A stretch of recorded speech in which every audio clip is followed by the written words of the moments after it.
નમસ્કાર નમસ્કાર નમસ્કાર મારા વિદ્યાર્થી મિત્રો, હું કનુભાઈ ગુરુજી આપ સૌનું હાર્દિક સ્વાગત કરું છું. વિદ્યાર્થી મિત્રો, આજે આપણે પ્રકરણ 4 દ્વિઘાત સમીકરણના ઉદાહરણ 3 અને 4 શીખીશું.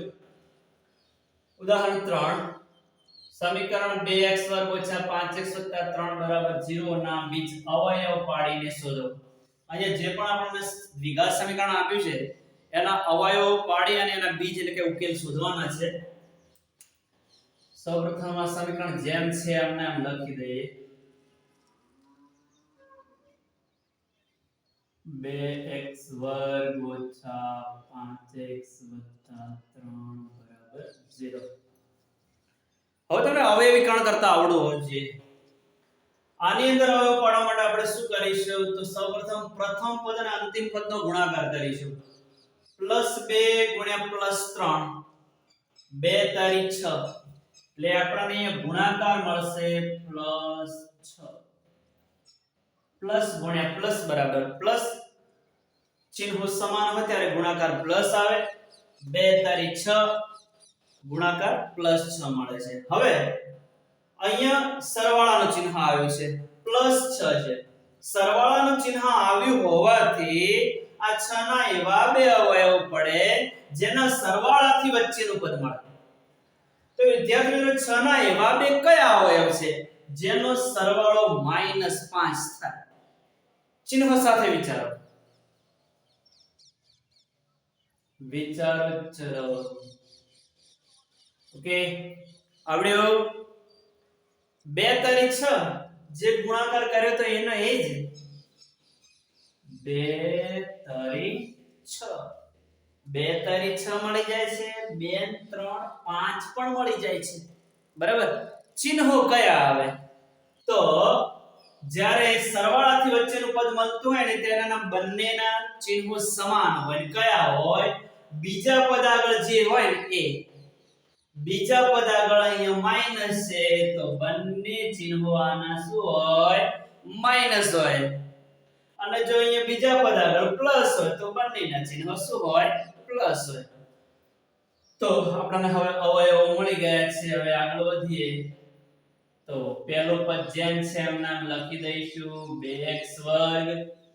આ -2 પાછળ x લગાવો, -2x. -3 પાછળ x લગાવો, -3x. આ પહેલું પદ જે છે +3 એમ નામ લખી દઈશું. જો અહીંયા 2 3 5 પણ થઈ ગયા. બંને આગળ સમાન ચિહ્નો છે, ચિહ્ન એનો માઈનસ. હવે પહેલા બે પદમાંથી કઈ કોમન નીકળશે? બાકીના બે પદમાંથી કઈ કોમન નીકળશે? ચલો, પહેલા બે પદમાંથી શું કોમન નીકળશે? બંનેમાં હોય કોમન નીકળે. તો બંનેમાં હવે એવું કોણ છે? બગડો છે. તો એને બહાર કાઢી દો.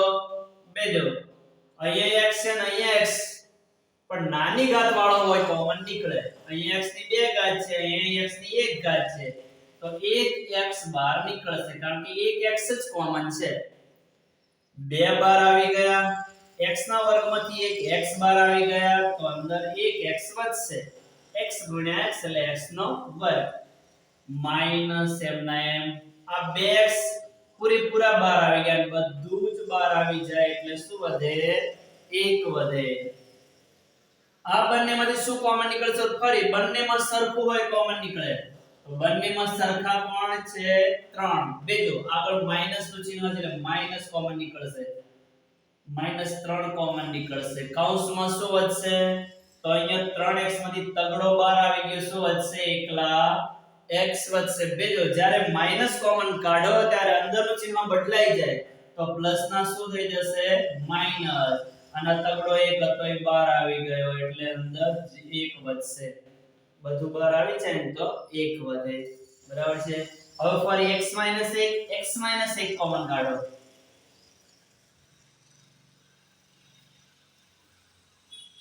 ચલો અહીંથી x - 1 કોમન કાઢી દીધા એટલે શું વધ્યા? 2x વધ્યા. અહીંથી x - 1 કોમન કાઢ્યા એટલે શું વધ્યા? -3 વધ્યા. વિદ્યાર્થી મિત્રો, આ બંને કૌંસ વચ્ચે ગુણાકારનો સંબંધ છે. વચ્ચે અહીંયા બીજું કોઈ ચિહ્ન નહીં કરવાનું, વચ્ચે ગુણાકારનો સંબંધ છે. હવે આ બંને જે કૌંસ છે ને 0 સાથે સરખાવી દઈએ. તેથી x માઈનસ 1 બરાબર 0 અથવા 2x માઈનસ 3 બરાબર 0. તેથી x બરાબર -1 જમણી બાજુ જશે એટલે +1 થશે. ઓકે, તો એક બીજ આપણને 1 મળી ગયું છે.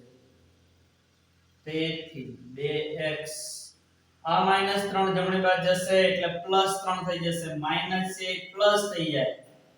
તેથી આ બગડો એ ગુણાયેલો છે, જમણી બાજુ જાય એટલે ભાગાકારમાં જાય. x બરાબર 3 બગડો ગયો નીચે, ઉપર હોય નીચે જાય, અંશમાં હોય છેદમાં જાય, ગુણાકારમાં એ ભાગાકારમાં જાય. ઓકે, તો આ રીતના આપણને બંને બીજ મળી જાય છે.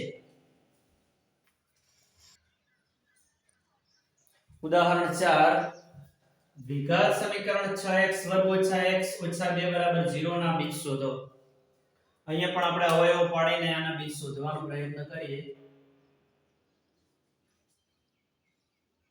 6x2 - x - 2 બરાબર 0. અહીંયા પણ આપણે પ્રથમ પદ અને અંતિમ પદનો ગુણાકાર કરી અને પહેલા એના અવયવો મેળવીશું. પ્લસ ગુણ્યા માઈનસ એટલે માઈનસ 6 દુ 12, તો આપણને ગુણાકાર મળશે -12. જ્યારે ચિહ્નો જુદા જુદા હોય ને ત્યારે ગુણાકાર માઈનસ આવે. હવે ગુણાકાર અહીંયા આપણને માઈનસ મળ્યો છે એટલે કે અહીંયા બાદબાકીનું ચિહ્ન આવ્યું છે. ખૂબ ધ્યાનમાં રાખજો વિદ્યાર્થી મિત્રો, અહીંયા જ્યારે બાદબાકીનું ચિહ્ન આવે ત્યારે એના એવા બે અવયવો પડે જેની બાદબાકીથી વચ્ચેનું પદ મળે. આગલા દાખલા મેં તમને શીખવાડ્યું કે અહીંયા ગુણાકાર પ્લસ હતો, અહીંયા સરવાળાનું ચિહ્ન હતું. અહીંયા સરવાળાનું ચિહ્ન હોય તો એના એવા બે પડે જેના સરવાળાથી વચ્ચેનું પદ મળે. અહીંયા બાદબાકીનું ચિહ્ન છે એટલા માટે 12 ના એવા બે પડશે જેની બાદબાકીથી વચ્ચેનું પદ મળશે. ચલો વિદ્યાર્થી મિત્રો, 12 ના એવા બે કયા અવયવ છે જેની બાદબાકી આપણને -1 મળે? ચિહ્ન સાથે વિચારવાનું.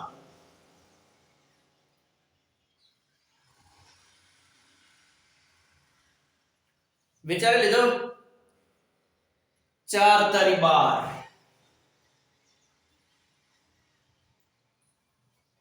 4 તારી 12 મળી જશે. 4 માંથી 3 જાય તો આપણને 1 પણ મળી જાય છે. હવે વાત કરીએ ચિહ્નની, તો ચિહ્નો તો અહીંયા જુદા જુદા આવશે, બરાબર?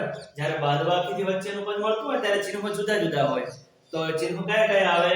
તો બીજા પદ આગળનું ચિહ્ન અહીંયા પણ ધ્યાનમાં રાખવાનું છે, પણ બીજા પદ આગળ જો માઈનસ હોય તો મોટા અવયવને માઈનસ રાખીશું, નાના અવયવને પ્લસ રાખે. ટૂંકમાં એટલું યાદ રાખી લો, અહીંયા બીજા પદ આગળ જે ચિહ્ન હોય ને મોટા અવયવને આપવાનું.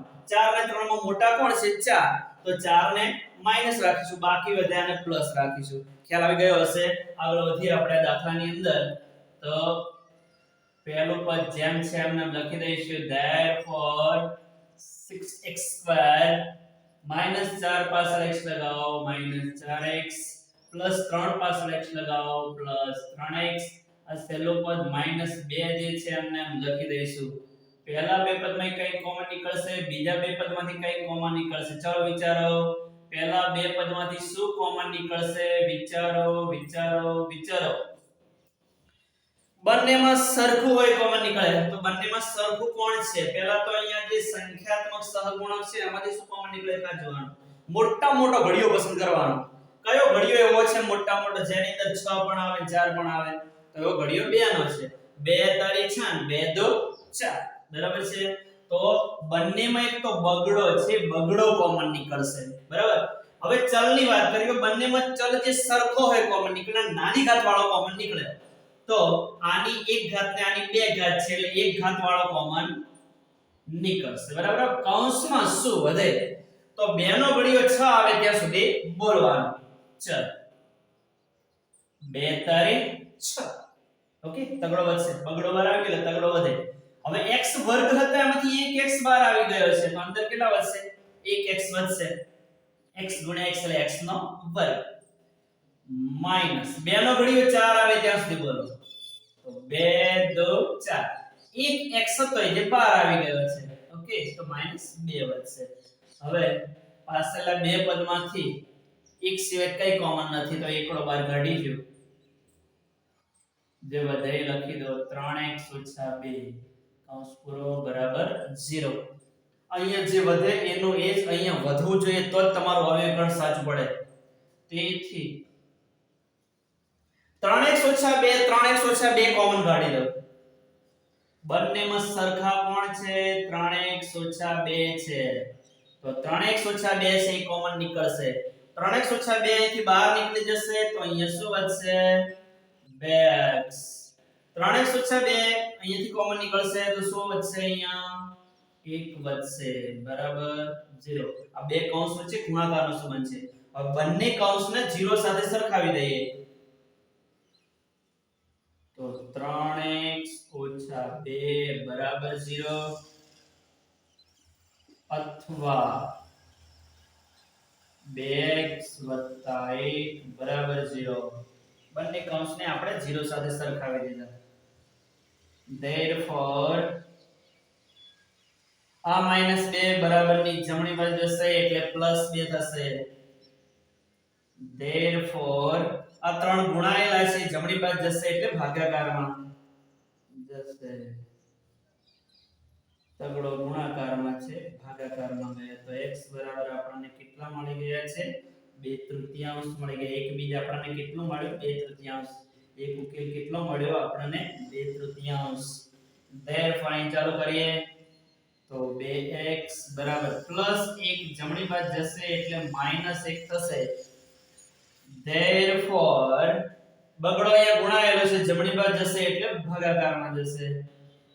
x બરાબર -1 2 ગુણાકારમાં છે એ ભાગાકારમાં જશે તો આપણને બીજો જે ઉકેલ છે બીજું જે બીજ છે એ -1/3 મળશે.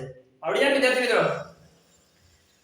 વિદ્યાર્થી મિત્રો હજુ તમે મારી ચેનલને સબસ્ક્રાઇબ ના કરી હોય તો સબસ્ક્રાઇબ કરી દેજો. Thank you very much. ખૂબ ધન્યવાદ.